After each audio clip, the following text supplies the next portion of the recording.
Hola, ¿qué tal? Son las 2:20. Comenzamos Atlántico Noticias, pendientes de la evolución de la pandemia en nuestro país. En estos momentos la incidencia baja en todos los grupos de edad, mientras Sanidad notifica 201 muertes por coronavirus, la peor cifra tras un fin de semana desde que comenzó la quinta ola.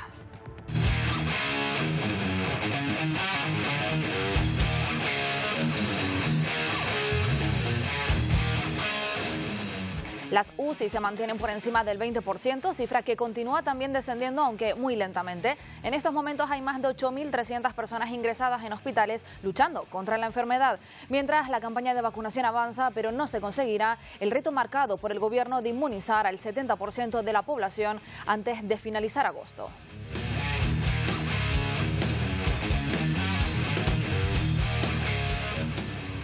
A pesar de ello, España se encuentra entre los países a nivel mundial con mayor porcentaje de población protegida. Según las autoridades, esto ha ayudado a frenar la quinta ola. Miguel Vega, el objetivo es seguir vacunando para evitar nuevos incrementos que vuelvan a saturar el sistema. Sí, porque aunque sigue bajando muy lentamente esa ocupación en las unidades de críticos en nuestro país, comunidades autónomas como Madrid y Cataluña siguen manteniendo la ocupación por encima del 30% de pacientes COVID. Por eso siguen afianzando esa campaña de vacunación y por el momento ya tienen la pauta completa algo más del 66% de la población, lo que suponen 31,5 millones de personas. Mientras parece que las tropas extranjeras deberán acabar con las evacuaciones hasta el 31 de agosto. De hecho, hoy el G7 se reúne en CIAR para negociar una ampliación. Sí, intentan presionar al presidente norteamericano Joe Biden para que mantenga sus tropas y por ende el control en el aeropuerto de Kabul más allá del 31 de agosto. Pero recordamos, los talibanes rechazan esta prórroga y también a partir del 1 de septiembre comenzarán a controlar el aeródromo del que cada día parten miles y miles de personas. Y también estaremos pendientes de la última hora de Haití. Las víctimas por el terremoto siguen creciendo y ya superan las 2.200. Al dolor de la familia se le suma el hambre y la incertidumbre. Los más afectados, los niños. Muchos de ellos han quedado sin familias en un momento además en el que las mafias aprovechan para impedir la llegada de ayuda humanitaria. Y les contaremos la preocupante situación que sigue dejando el fuego en distintos puntos del planeta. Ahora ha sido el turno de Brasil. Más de 1.200 hectáreas arrasadas en el parque del estado de Sao Paulo. También fuego en Paraguay y en California, donde las llamas siguen avanzando y 17.000 edificios sufren la amenaza de ser destruidos. Y en Polonia han anunciado que se construirá a lo largo de su frontera con Bielorrusia una valla de 2,5 metros de altura para detener el flujo de migrantes que, según la Unión Europea, está siendo impulsado por el presidente bielorruso Alexander Lukashenko por represalia por las sanciones de la Unión Europea. Y detenido en Portugal el hombre acusado de violencia vicaria tras aprovechar un permiso paternal para salir de Alemania con sus hijos sin autorización de la madre. Se le buscaba en Tenerife. Los dos menores se encuentran en buen estado de salud. Enseguida les damos todos los detalles.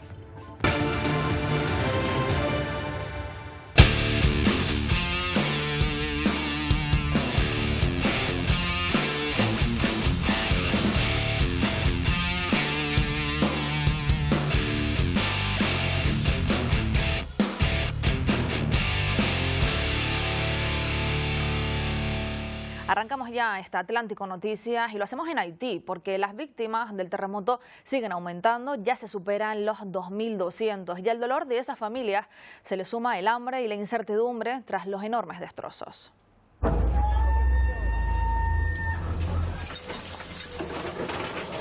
Cada vez que la maquinaria retira los escombros, los haitianos se apresuran para tomar lo que puedan de varillas, metal o lo que sea que puedan vender como chatarra. Es la nueva rapiña tras el sismo del 14 de agosto. En el país más pobre del continente, cualquier cosa sirve para empezar de nuevo. La ayuda sigue llegando a cuentagotas al sur de Haití. Los pacientes más graves siguen siendo trasladados en helicópteros de la Armada de Estados Unidos, desde Los Cayos hasta Puerto Príncipe. En tanto, los números de la tragedia siguen aumentando. 2.207 muertos, 344 desaparecidos, 12.200 heridos y casi 130.000 construcciones destruidas o con daños. Este es solo uno de ellas. Le voy a mostrar lo que pasó con la habitación de un joven de 17 años que estaba durmiendo a la hora del sismo. Mire, le cayó esta pared encima y la pierna se le partió en dos. Hoy está en el hospital.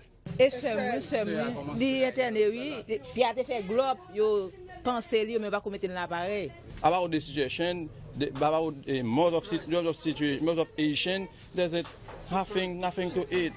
Y así, la histórica situación en Haití se va haciendo cada vez más crítica por falta de alimentos, agua, medicamentos y doctores. Precisamente vamos a conocer la situación que se está viviendo a pie de calle en el país de la mano del presidente para Europa de la Fundación Nuestros Pequeños Hermanos. Saludamos a Xavier Alzara. Buenas tardes. Hola, buenas tardes a todos. Muy difícil la situación en estos momentos, lo estábamos viendo en esas imágenes, cuando las cifras oficiales ya nos dejan más de 2.200 fallecidos, son unos 12.000 los heridos, pero hay medio millón de personas que tienen unas necesidades humanitarias incalculables. Exactamente. Como bien decís, estamos hablando de un drama humanitario pues de proporciones dramáticas. La gran dificultad que organizaciones humanitarias como nuestros pequeños hermanos que tienen Haití, es el de hacer llegar de forma inmediata la ayuda humanitaria que estamos recibiendo del exterior hacia los damnificados.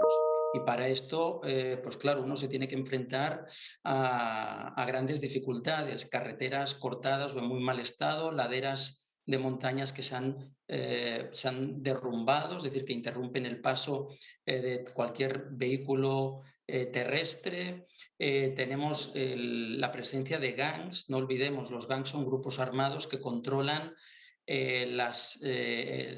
la capital, Puerto Príncipe, entradas, salidas, incluso interrumpen el paso de la ayuda humanitaria desde Puerto Príncipe hasta la zona del sudoeste, ¿no? La zona de Jeremy Lecay y los alrededores, que han quedado absolutamente derrumbados. Pero para ello es imprescindible, y nosotros repetimos una y otra vez, que la gente cuando quiera donar que lo haga con entidades como nosotros, que lleva 35 años en el terreno, que estamos muy bien, conocemos las carreteras, tenemos contactos y comunicación permanente a través de nuestras clínicas de salud, de nuestras escuelas, con las comunidades que han quedado afectadas. Incluso nos sabemos mover en un entorno tan complejo como es el de los gangs. Y esto lo hacemos pues porque llevamos 35 años en Haití y porque nuestro personal es personal haitiano fielmente comprometido a su país. Precisamente por eso le iba a preguntar, hay que aliarse con todos estos paramilitares, con todos estos grupos que interrumpen esa llegada de ayuda humanitaria al país. Es necesario negociar con ellos, ¿no? Porque aparte de ellos también empiezan ya los robos entre vecinos. Mira, yo no diría tanto, no utilizaría tanto el aliarse, porque esto puede dar lugar a que la gente nos malinterprete, ¿no? Pues que hace una organización humanitaria aliándose, ¿no? Es una palabra pues, que puede malinterpretarse. En fin, sencillamente nosotros lo que hacemos es y lo voy a explicar de una manera con un ejemplo muy, muy claro. Nosotros toda la ayuda humanitaria la transportamos con nuestras ambulancias. Utilizamos ambulancias de nuestros pequeños hermanos para llevar la ayuda humanitaria desde Puerto Príncipe hasta la zona afectada en el sudoeste. Evidentemente, cuando nos encontramos con grupos armados que nos interrumpen el paso, lo que hay que hacer es hablar con el líder de ese grupo armado, decir que somos nuestros pequeños hermanos, que llevamos 35 años en Haití, que estamos muy comprometidos con la comunidad, que no somos gente extranjera, que además nuestra organización localmente está llevada por haitianos, está llevada por ellos mismos y que incluso nosotros estamos contribuyendo a salvar las vidas humanas de cualquier persona afectada por el terremoto, independientemente de si uno forma parte de un gang o no. Hace unos años recordaréis que la zona del norte del país, Nord-de-P, fue afectada por un gran desastre natural. Recuerdo que nosotros en el 2016 llevamos ayuda humanitaria con camiones y en la carretera que nos llevaba hasta la zona de Nord-de-P, que era la zona afectada, donde la gente esperaba pues, la ayuda internacional, nosotros nos encontramos con unos gangs que nos impedían el paso y que nos querían sencillamente requisar todo el material de ayuda humanitaria. Todas las explicaciones que les dijimos no terminaron de funcionar hasta que en ese momento apareció una niña que era la hija de uno de esos gangs y le dijo: papá, esta organización me salvó mi vida en el Hospital San Damián que tienen en Puerto Príncipe, y a partir de ahí nos dejaron pasar. Pudimos repartir la ayuda humanitaria entre la gente que lo necesita de una manera eficiente y de manera ordenada. Y creo que es la única manera de hacer llegar en un momento de emergencia humanitaria la ayuda de una forma rápida, ¿no? Sí. Estando y conociendo muy bien el país, lo cual no quiere decir que uno se alíe con nadie. Nos respetan, los gangs nos respetan porque llevamos más de 35 años en el país.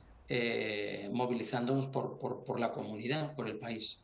Pues Xavier Astara, gracias por esa labor que hace y esos testimonios desgarradores que nos estás contando. Gracias por atendernos en Atlántico Noticias. Gracias a vosotros, esperamos vuestras donaciones. Gracias. Y seguimos hablando de otros asuntos porque preocupa mucho la situación que deja el fuego en distintos puntos del planeta. En Brasil, las llamas han arrasado más de 1.200 hectáreas de terreno en el Parque Estatal Juqueri, en el estado de Sao Paulo. En California, la situación no es mucho más esperanzadora. El fuego se extiende a gran velocidad por la zona este de Sacramento, destruyendo en los últimos días 350 edificios. Y en Paraguay, las autoridades se mantienen en alerta permanente desde que las llamas que afectaban a territorio boliviano saltaran la frontera de dicho país.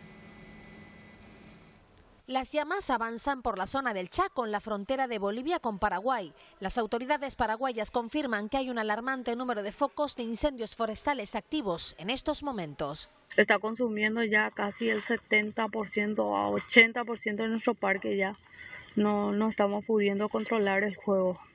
Tampoco está controlada la situación en el incendio forestal que afecta al Parque Estatal de Juqueri en Sao Paulo, Brasil, ante la imposibilidad de los efectivos a acceder a determinadas zonas. Las llamas han calcinado ya más de 1.200 hectáreas y todo apunta a que pudo originarse el incendio después de que un globo aerostático chocase en esa zona.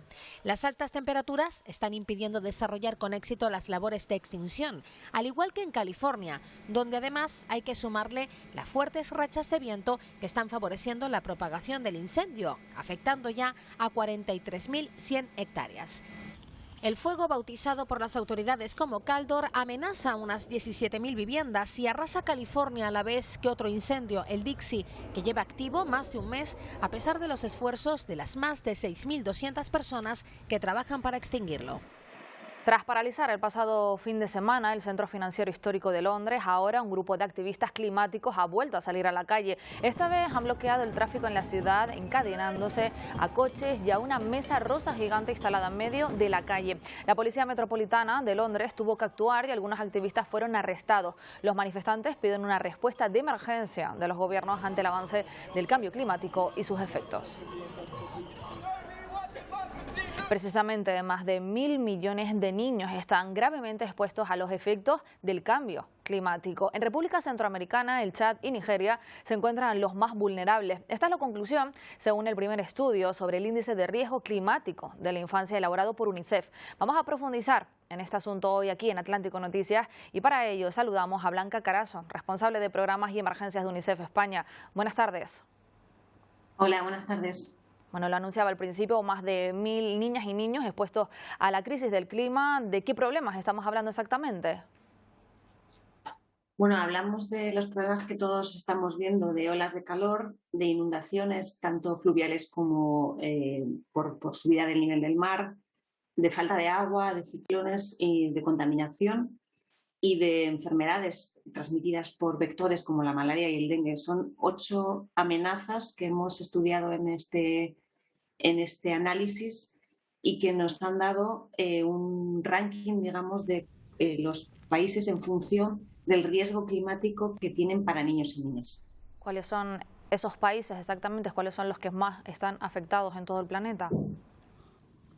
Pues dentro de la clasificación hemos identificado 33 países como de riesgo extremo y la lista la encabezan pues además países en los que también pues hay una gran situación de pobreza y en ocasiones conflictos, como República Centroafricana, Chad, Guinea-Bissau, en fin, principalmente países de África, aunque no solo, también está India, también está algún otro país de Asia.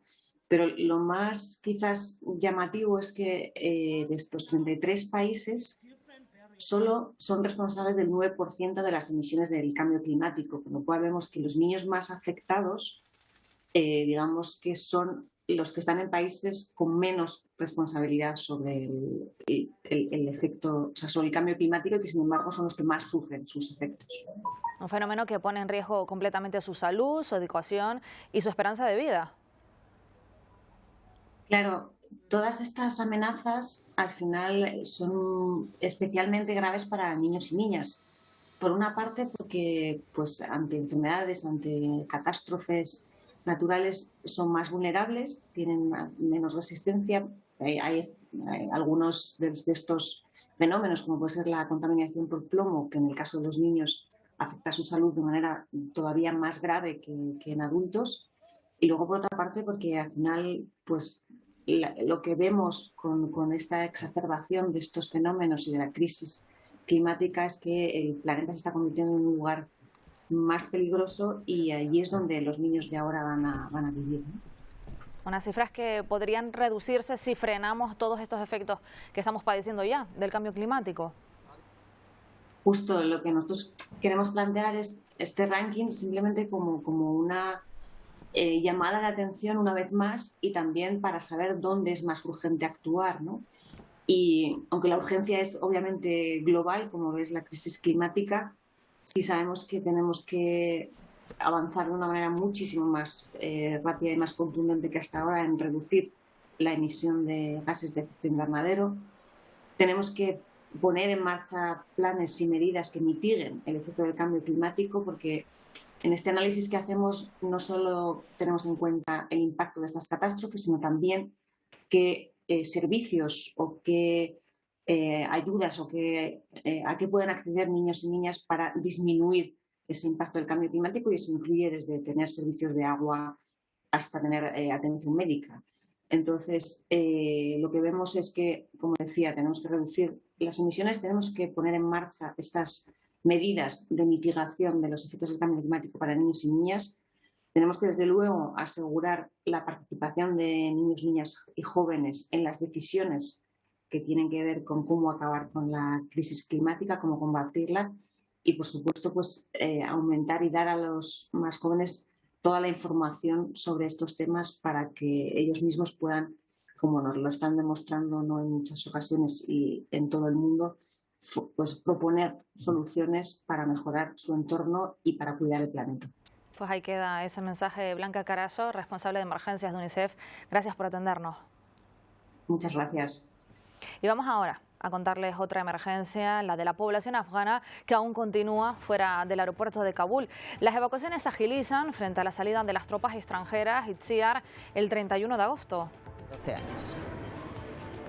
Unión del G7 para intentar presionar a Biden para ver si es viable o no ampliar ese plazo de evacuación, aunque, por cierto, Francia ha asegurado que este mismo jueves retirará a sus tropas de no haber una ampliación. Por otro lado, recordamos, los talibanes rechazan esta prórroga, dicen que habrá consecuencias de hacerse después del 31 de agosto y además comenzarán a controlar el aeropuerto de Kabul a partir del 1 de septiembre, algo que preocupa inmensamente a la población, que espera allí agolpada un avión para salir, y ven como cada día se reducen las posibilidades para lograr escapar. Además, hoy también reunión de Naciones Unidas para valorar la situación. Aseguran que los talibanes están buscando a funcionarios del gobierno de Ghani, aunque los insurgentes aseguran que esto se hace por motivos de seguridad. Después de que los talibanes advirtieran de que el 31 de agosto es una línea roja que de pasarse tendrá consecuencias, se han intensificado las evacuaciones. De hecho, Francia anuncia que se retira este mismo jueves si no se amplía el margen. Reino Unido, por su parte, solicita ampliarlo en la cumbre virtual del G7. Y mientras, fuera del aeropuerto de Kabul, multitudes continúan esperando para coger un vuelo que les lleve hacia la libertad.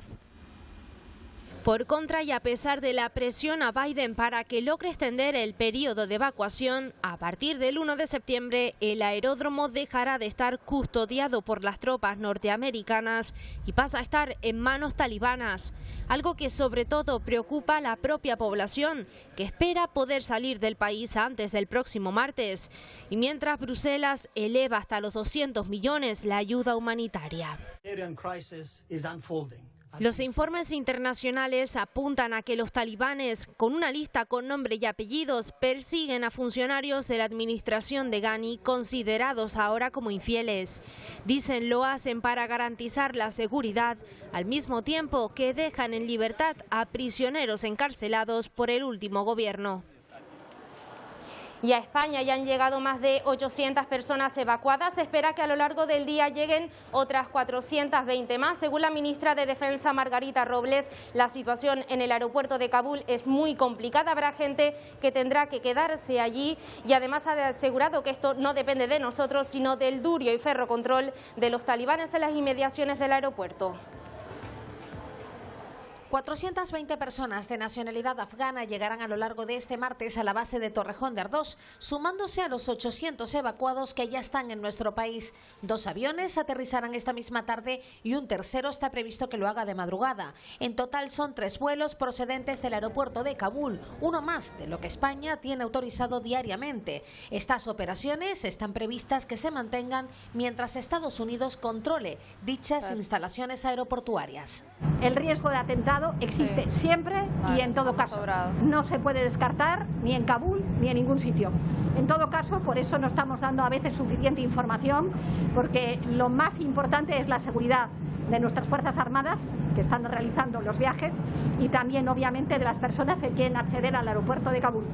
Vuelos de alto riesgo que traerán a España a más evacuados. Desde el pasado jueves han llegado 815 afganos, familias con niños. En total, 55 menores, de los cuales 14 son bebés, también ancianos. Son los allegados de los colaboradores de las Fuerzas Armadas españoles y de instituciones europeas. De los que llegaron hasta ayer ya solo quedan aquí 60, es decir, 200, casi 230 ya están distribuidos en nuestra red estatal de acogida por España, en ya casi 10 ciudades distintas de España. 354 afganos han manifestado su intención de pedir asilo en nuestro país. Son datos del Ministerio del Interior. Además, el Gobierno ha llegado a un acuerdo con Estados Unidos habilitando las bases militares de Rota y de Morón de la Frontera para que acojan durante 2 semanas hasta un máximo de 4.000 personas evacuadas por el Gobierno americano. Y hoy en Madrid, Consejo de Ministros, muchos temas sobre la mesa, pero uno de ellos ha sido precisamente la situación de Afganistán y el trabajo de evacuación que está haciendo el gobierno. Jonathan Denis, cuéntanos. Sí, este primer Consejo de Ministros tras el parón de vacaciones, el Gobierno ha querido destacar la rápida respuesta de nuestro país y el éxito colectivo de solidaridad que están suponiendo, dice, este plan de evacuación de Afganistán. Se han comprometido a agotar hasta el último minuto en ese plan de evacuación para atraer al máximo de personas posibles, aunque reconocen que la situación se complica por momentos mientras que se acerca esa fecha límite del 31 de agosto. También han hecho balance, como veíamos, ya son más de 800 afganos los que han llegado a nuestro país repatriados por España. Esta tarde se prevé que lleguen otros 420 y de todos ellos ya son más de 250 los que están repartidos por los centros de acogida de las comunidades autónomas. Y cambiamos de asunto, hablamos de coronavirus. Ya son más de 210 millones de contagios en el mundo desde que comenzara la crisis por la COVID-19. Han perdido la vida 2,5 millones de personas, aunque algunos organismos apuntan que esta cifra podría ser aún mayor. El Pacífico Occidental y América son las regiones donde se producen mayor incrementos en las últimas semanas. Los casos semanales encadenan 2 meses de crecimiento. Se han notificado más de 4,5 millones en la última semana. El 8% de las infecciones se producen en América. La variante Delta ha disparado todas las alarmas. Por eso en Nueva York intensifican su campaña de vacunación a pocos días del comienzo del curso escolar. Su alcalde ha anunciado que obligará a vacunarse a los 148.000 trabajadores de educación. Y sabemos que esto ayudará a garantizar que todos estén seguros. En Florida y Texas los menores vuelven a las aulas bajo la controversia sobre el uso obligatorio de la mascarilla. Varios gobernadores eliminaron esta medida, pero algunos centros la han impuesto a sus alumnos ante el aumento de los contagios. Y después de meses administrando de urgencia la fórmula de Pfizer, la Agencia del Medicamento de Estados Unidos ha otorgado la aprobación completa. Con ello esperan convencer a los ciudadanos que aún no se han vacunado. El 60% de la población ya cuenta con la pauta completa. Después de un proceso estricto, la Agencia del Medicamento se ha reafirmado en que la vacuna Pfizer es segura y efectiva. De las más de 5.000 dosis administradas, gran parte se quedan en el primer mundo. Solo el 30% de la población mundial tiene al menos una dosis y en África no se ha podido proteger ni al 5% de la población. En Irak impulsan su campaña de vacunación instalando puntos en los centros comerciales. Solo el 7,5% de la población tiene la pauta completa. En África, la tribu Masái en Kenia ha comenzado a vacunarse, una iniciativa impulsada por el gobierno para animar a los adultos a recibir la vacuna. Actualmente, solo el 3% de los keniatas han sido inmunizados. Y Sri Lanka alcanzó récord de fallecidos el pasado viernes. Cerca de 200 personas perdieron la vida por la COVID-19. Esto ha provocado que muchas funerarias no puedan atender todas las solicitudes y las empresas se colapsen. Por eso, en una fábrica han decidido ofrecer ataúdes de cartón. Asegura que son mucho más económicos, sostenibles y rápidos de montar. Además, este producto se ha convertido en la opción para las familias más pobres que no pueden costear uno de madera. Ante el incremento de contagios, el gobierno anunció un bloqueo de 10 días. Bueno, pues como cada martes vamos a analizar los datos que deja la pandemia en nuestro país tras el fin de semana. Se confirma la tendencia descendente de la quinta ola, pero Miguel, Sanidad comunica la cifra de fallecidos más altas en los últimos meses. Sí, 201 personas han perdido la vida durante este fin de semana. Es la cifra más alta durante un fin de semana desde el mes de marzo. Además, el Ministerio de Sanidad notifica cerca de 24.000 nuevas infecciones y dice que 9 de cada 10 nuevas infecciones son por culpa de la variante Delta. A pesar de ello, la incidencia acumulada en nuestro país sigue cayendo. En estos últimos 3 días, 28 puntos, se sitúa en 317 casos por 100.000 habitantes. Y sigue preocupando y mucho las unidades de críticos. Se mantienen por encima del 20% con pacientes COVID. Y comunidades autónomas como Madrid y Cataluña, esta cifra supera el 30%. España sigue liderando la campaña de vacunación, todo ello a pesar de no conseguir el objetivo de inmunizar al 70% de la población antes de acabar el mes de agosto. Por eso, muchas comunidades autónomas intensifican y amplían los horarios para proteger al mayor porcentaje de la población. Miguel. Sí, por ejemplo, Madrid abrirá los centros de vacunación masivas de la capital 24 horas al día, o por ejemplo Canarias también seguirá intensificando esta campaña de vacunación con su Vacuagua recorriendo los diferentes municipios de las islas. Pero por el momento ya tienen la pauta completa un 66% de la población de nuestro país, es decir, más de 31 millones de personas, y ya tienen al menos una dosis un 75% de la población. En Canarias también sigue avanzando la campaña de vacunación y ya tienen la pauta completa un 73% de la población, lo que son algo más de 1,5 millones de personas, y tienen al menos una dosis un 82% de la población mayores de 12 años. La juventud está respondiendo de forma masiva a la llamada para vacunarse contra la COVID-19 en Colombia, donde además buscan cuidar a sus seres queridos, especialmente a los abuelos, y pueden hacerlo gracias a los distintos puntos habilitados en la capital. Padres e hijos fueron ejemplo en las filas de los puntos de vacunación este fin de semana tras la apertura de la etapa de jóvenes entre 15 a 19 años de edad. Para las familias, decirle sí a la vacuna se ha convertido en un trabajo en equipo que busca fomentar la responsabilidad colectiva. Tenemos una responsabilidad social con los demás, ¿no? Por ejemplo, en mi caso, yo vivo con mi abuela y no quiero que ella se infecte, ¿no? Si logramos una inmunidad a nivel general, pues vamos a estar un poco más tranquilos. Obviamente tenemos que seguir con las medidas de cuidado. Sin generar como más contagio, como ya poder salir de esta situación de una vez por todas. Ya fue suficiente. En Bogotá fue tanta la asistencia que en algunos puntos empezaron a escasear las dosis. Sin embargo, este no fue impedimento para que las familias se trasladaran hasta otros puntos en busca de la vacuna. Hay que hacerlo porque pues en este momento tenemos que cuidarnos más. Lo mismo que dice mi madre, pues personas que no lo hacen corren el riesgo las mismas, ellos mismos, sus padres, los que sean, a que terminen una tragedia como todo el mundo ya conocemos. Se espera que en las próximas horas se distribuyan más vacunas en los puntos habilitados para así mantener el ritmo de aplicación. Precisamente el presidente de Colombia, Iván Duque, viaja a Corea del Sur para la apertura de nuevos mercados entre ambos países. Entre ellos está el de la vacunación. Colombia quiere llegar a un acuerdo con 2 empresas asiáticas para volver a producir vacunas. Y tras varios meses, finalmente, la peruana Keiko Fujimori reconoce a Pedro Castillo como presidente electo de Perú. Después de acusarle de fraude electoral y tras varios días de silencio, da un paso hacia adelante, aunque dice no estar contenta con el equipo de gobierno.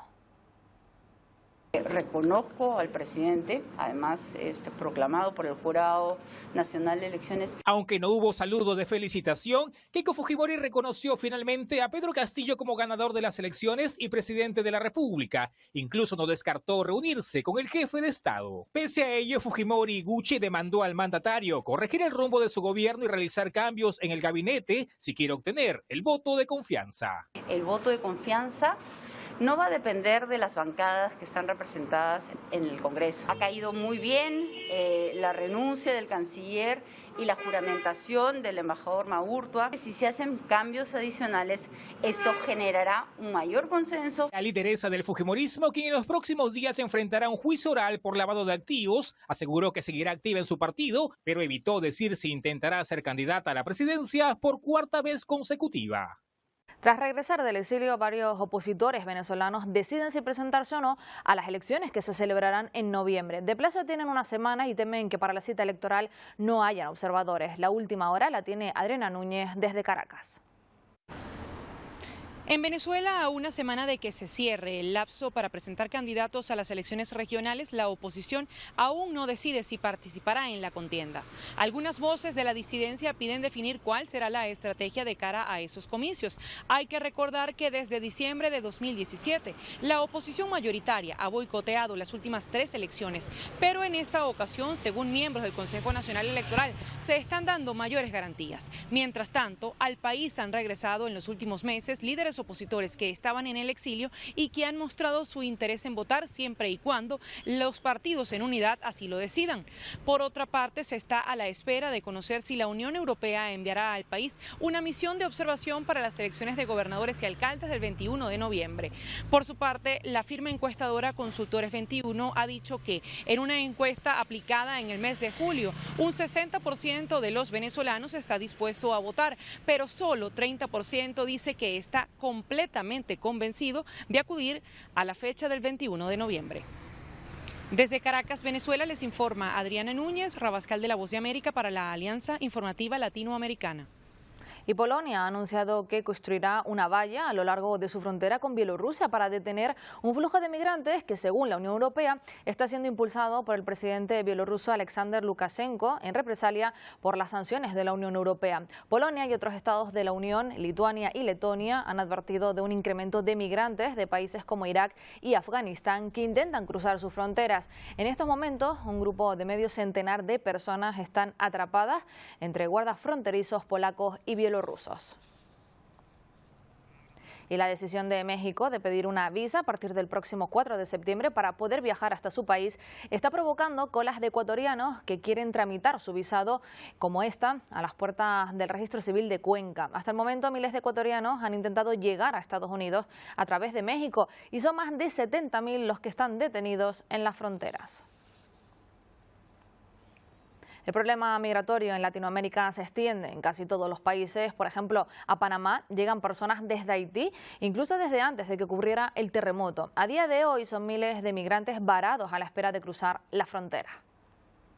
A nuestro país están ingresando personas de Haití que están en Brasil y Chile, mas no las afectadas por el reciente terremoto, porque otros países han ayudado con pases humanitarios. Al día de hoy hay más de 2.400 migrantes entre Chiriquí y Darién. El ministro de Seguridad afirmó que se les ha garantizado siempre su dignidad durante su paso por nuestro país. Usted sabe que es un fenómeno que es imposible parar, pero sí tenemos el control. Te puedo decir que el día de hoy en Panamá amanecieron 2.400 migrantes en general. ¿Cuántos han pasado? Más de 64.000 migrantes han pasado en ese flujo controlado y con todas las atenciones humanitarias. La Iglesia hará una campaña para recoger donaciones del 20 al 30 de agosto para ayudar a los migrantes y el otro domingo una recolecta para ayudar a los afectados por el terremoto en Haití. Y será esta semana cuando la Corte Suprema de Brasil se pronuncie ante la ley estatal sobre los derechos indígenas que reconoce solo las tierras tribales ocupadas por comunidades nativas. Ante esta decisión, cientos de indígenas brasileños se han instalado en carpas en la explanada de ministerios y el eje central en Brasilia, el corazón del gobierno del país. La decisión del gobierno de Bolsonaro restringe los derechos sobre la tierra. Y la Organización Panamericana de la Salud revela que el consumo de bebidas alcohólicas contribuye a más de 300.000 muertes al año. Según este estudio, las mujeres del continente americano son quienes tienen más problemas relacionados con el consumo de alcohol. Las mujeres en el continente americano tienen la mayor tasa registrada de trastornos relacionados al consumo de alcohol en el mundo y corren mayor riesgo que los hombres, aunque consuman menos. Le dijo a La Voz de América la doctora Maristela Monteiro, asesora de la Organización Panamericana de la Salud. También tenemos el menor porcentaje de personas que no toman alcohol. El aumento en el consumo de alcohol se ha intensificado durante la pandemia, ya que según la autora del estudio, para muchos se convirtió en una forma de lidiar con el estrés, la ansiedad, la depresión y otros estados emocionales. La compra en línea para entrega en la casa, producto, una droga nociva en la casa de la gente. Los resultados del consumo van a incrementar. Los datos de 30 países fueron analizados y descubrieron que casi el 65% de las muertes fueron en personas menores de 60 años. Monteiro subrayó la poca regulación de la industria del alcohol, por lo que la Organización Panamericana de la Salud exhorta a los países a frenar el consumo desmedido mediante el aumento de los impuestos, la creación de políticas públicas y la concientización de las consecuencias. Normativo, de la norma social, para que se reconozca que el alcohol no es una droga saludable, no mejora la salud en nada. Alonso Castillo, Voz de América, Miami. Y uno de los divulgadores científicos españoles con mayor proyección en la actualidad emprende ahora su camino hacia el espacio. Hablamos del canario Javier Santolaya, que ha decidido como nuevo reto profesional presentarse a la selección de astronautas de la Agencia Espacial Europea. Una petición que se ha puesto en marcha después de 12 años. Pues hoy vamos a preguntarle por este nuevo proyecto aquí en Atlántico Noticias. Javier Santolaya, buenas tardes. Hola, muy buenas tardes. Ya de pequeño soñaba con mirar las estrellas de cerca, ¿no? Pero cuéntanos este nuevo proyecto en el que se aventura. Bueno, pues realmente sí, como bien dices, a mí la física y desde aquí, desde Canarias, pues admirando las estrellas siempre uno está más cerca del cielo, pues desde pequeño siempre las he mirado con asombro, ¿no? Y ahora que se ha abierto esta oportunidad, también un poquito después de completar ciertos objetivos no profesionales, que he sido físico, he sido doctor, ahora como divulgador, pues he encontrado que el siguiente paso pues podría ser interesante intentarlo por lo menos, ¿no? Así que me he lanzado junto con otras 23.000 personas a probar suerte en estas pruebas que van a durar 2 años y en las que, bueno, pues con mucha humildad, pero también con muchas ganas y mucha ilusión me presento. España es, de hecho, el 5º país de la Unión Europea con más solicitudes. Estamos hablando, creo que son cerca de 1.300, así que es un proceso de selección que se espera, que previsiblemente dura hasta octubre de 2022, del que van a salir 4 nuevos astronautas. Corrígeme si me equivoco, pero ¿cuáles son los requisitos para poder acceder? Son muy amplios y esto ha permitido que se haya presentado gente de todo tipo y eso yo creo que es muy bueno, ¿no? Porque han abierto mucho el perfil y da lugar a candidatos con capacidades muy diferentes. Lo que se necesita es ser una persona licenciada, con alguna carrera relativa a las ciencias, las matemáticas, la ingeniería o la medicina, 3 años de experiencia, hablar muy bien inglés y luego lo dejan un poquito abierto, ¿no? Esas capacidades personales de liderazgo, esa capacidad de enfrentarse a los retos, a las situaciones difíciles, empatía, ese resolutivo, bueno, un poquito un compendio de habilidades personales que ya son más difíciles de baremar, pero que tienen que estar ahí, ¿no? Necesitas ser una persona resolutiva también, por supuesto, porque si vas a estar en una misión tan compleja, pues más vale que sepa resolver problemas que surjan en el momento. En caso de ser elegido, ¿seguirás divulgando sobre ciencia a miles de kilómetros de la Tierra? Pues es una gran pregunta y claro que es la gran ambición, ¿no? Es un poquito también mi perspectiva del asunto. Realmente se sabe que el ser humano se lanza al espacio y que ha llegado a la Luna y se han hecho muchas misiones, pero el público sigue sin sentir bien cómo es una misión espacial, cómo se forma un astronauta. Hay muchas cosas que se desconocen y meter a una persona con experiencia en divulgación, que conoce la divulgación bien y que se ha formado en ella, para poder contarlo todo, yo creo que es una herramienta muy potente para animar a más gente a mirar hacia el cielo, y en particular para que más niños y niñas poco a poco, ¿no?, se motiven hacia la ciencia y quizás crear nuevas vocaciones científicas. Así que es una de mis ilusiones, desde luego uno de mis sueños, y si la Agencia Espacial lo ve apropiado, pues sería, yo creo que un punto muy interesante para aportar a la carrera espacial. Comienzan ahora nuevos proyectos en el espacio con muchas misiones a la vista, pero no sé si nos puedes contar algo más de esta misión a la que te estás preparando, entiendo ya de forma física.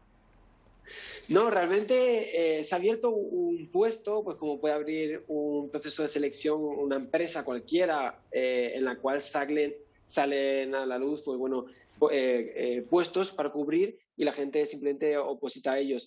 El proceso son 2 años en los cuales va a haber diferentes pruebas, pero ahora mismo no hay nada en vista de que tengas que preparar. Ni siquiera los puestos están asignados o asociados a ninguna misión en particular.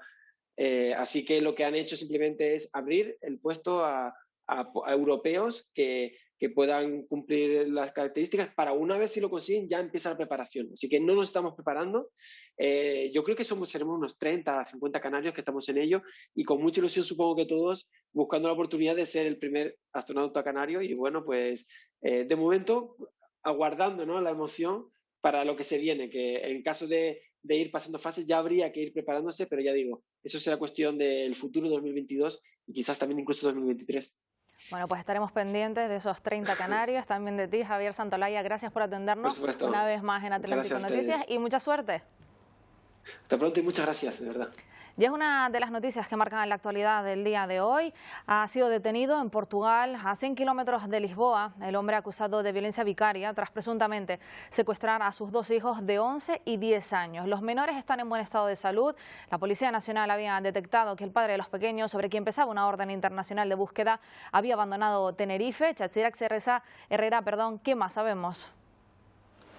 Pues sí, ha sido detenido esta mañana en Portugal junto a sus 2 hijos de 10 y 11 años de edad que se encuentran en buen estado de salud. Han sido varios meses de búsqueda que por fin dan sus frutos después de que se le intentara localizar también en la isla de Tenerife, al ser requerido por un juez alemán para que le entregara a los niños a la madre. Debía hacerlo el 21 de junio, pero no lo hizo.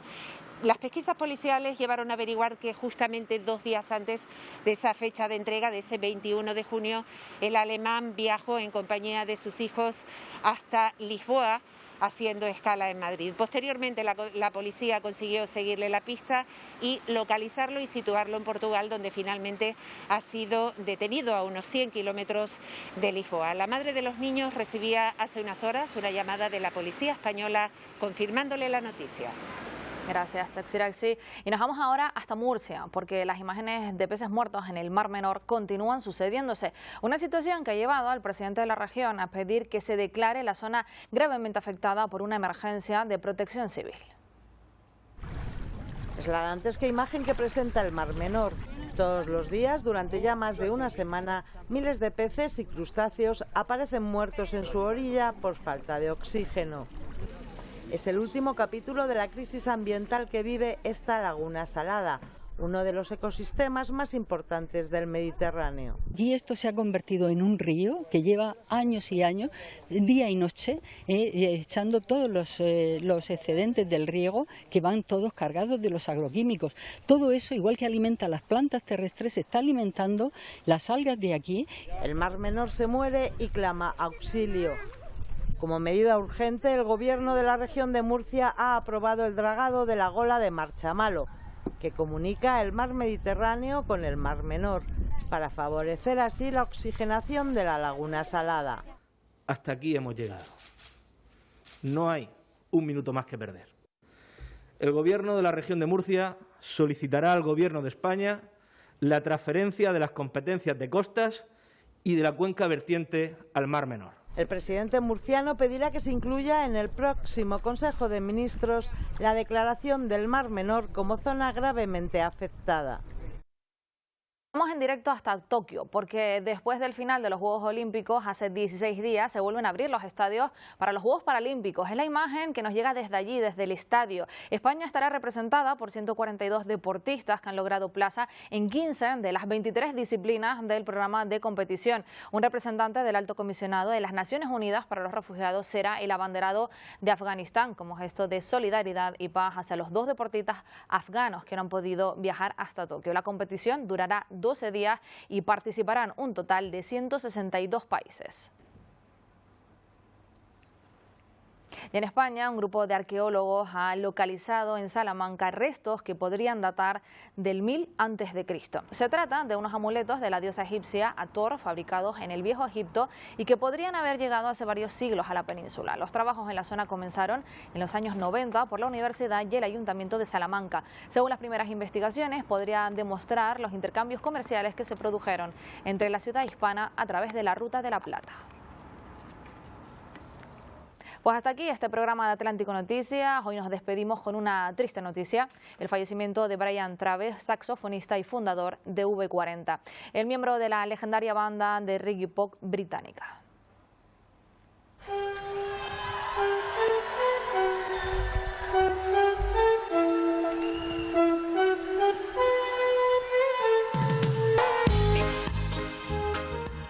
Ha fallecido a los 62 años de edad en Inglaterra tras una larga batalla contra el cáncer. Los 80 fueron sus años dorados con éxitos masivos a ambos lados del Atlántico.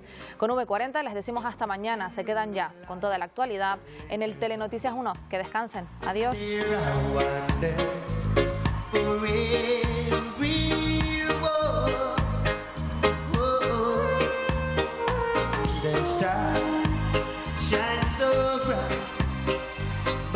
Fading after dark, dear man.